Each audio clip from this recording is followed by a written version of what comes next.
Tim, did you see that SpaceX opened it up so that you can put a satellite on their rideshare program? Yes, that's actually what I was going to talk about next. Uber for space. I've got it pulled up if you want me to share it. Yes, please share the payload guide or whatever. Yeah. SpaceX small sat rideshare program. This is really cool. So you can just do it online. So if you have $1 million sitting around. That's it? Yep. Which in a satellite. I thought it was like, I want to put an iPhone up there and just have it live stream and just see what happens. Just a little, teddy bear up there. Doesn't cost much.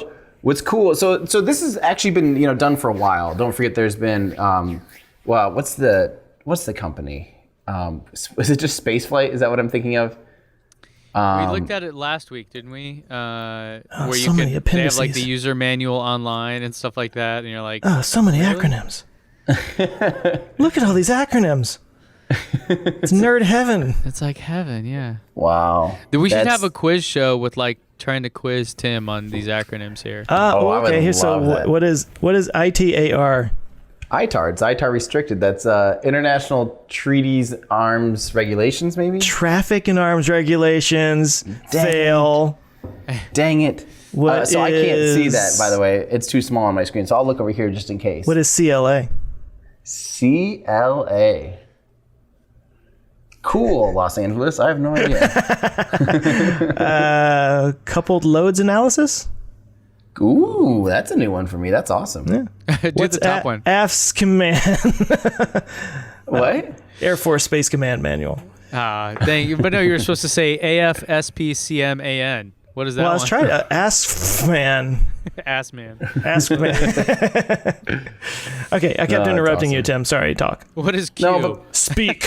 But basically, so somewhere I saw, I don't remember where it is, but basically, this is huge cost savings. Now we're getting to the point where, and don't forget, these are not dedicated rides, so you do have to do rideshare, which means you're limited on when, if you miss your ride, you'll be waiting another year, basically. But it's, something like what would cost, 3.7 million would have cost 22 million previously with spaceflight. So yeah, huge savings. Really cool. And I'm really glad to see that program, solidifying now. It's very much coming to life. Okay. So yeah, the thing that I was trying to remember was the company Spaceflight. That's why it's always confusing.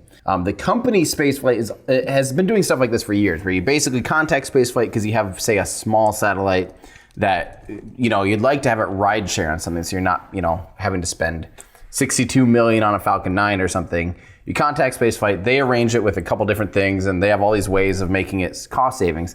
But here's Stromly Blight on Reddit noticed that SpaceX can launch a 750 kilogram satellite to low Earth orbit for $3.75 million, while it would have cost $22 million if you had done that same service through spaceflight. So, major, 5-6 times cost savings basically. So that's substantial.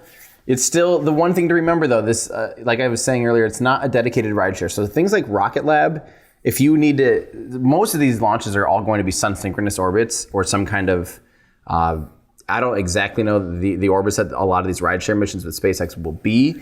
But if you need to do something more unique, there is definitely still a reason to go with someone like Electron. And especially if you say you're developing a satellite that time is of essence and you really need to get it up there quickly, prove out the technology before you make a whole batch of them or something. I think at this point you could pretty much call Rocket Lab and their Electron and get it up in space within months almost. Or really soon, probably by next year, it'd be a matter of 2 or 3 months. Whereas opposed to a rideshare service like this, oftentimes it's a year or two for you to wait. So if you're really in a competitive marketplace where you're trying to get your technology proven, get it up in space, get it operating, all these things, some of these small sat launchers still will have a place in the market because they're so dedicated. It's kind of like it really is the difference between if you were even flying, say, first class on like a 737 versus a chartered plane. There's always going to be the people that are like, I'll take the chartered plane because I want to make sure that I'm getting to my destination on time. I don't want to have to worry about delays and connections and all these things or whatever, and where chartered planes, like you get here, you're going there. period, Yeah. Yeah. Yeah. It leaves when you're ready to leave. So if you're Yeah. waiting around for this rideshare, is it like the same feeling, standing outside of a bar, like with your phone? You're like, oh, when's a rocket going to get here? Like, has a map. It's like going across the country. You're like, oh, God, come on. It's going around that weather hat. That Why is it weather turning front. left now? Oh. People will complain about this someday. Seriously, that might be something that we have to look into. Hey, thanks for checking us out, guys. I hope you enjoyed this clip from our podcast.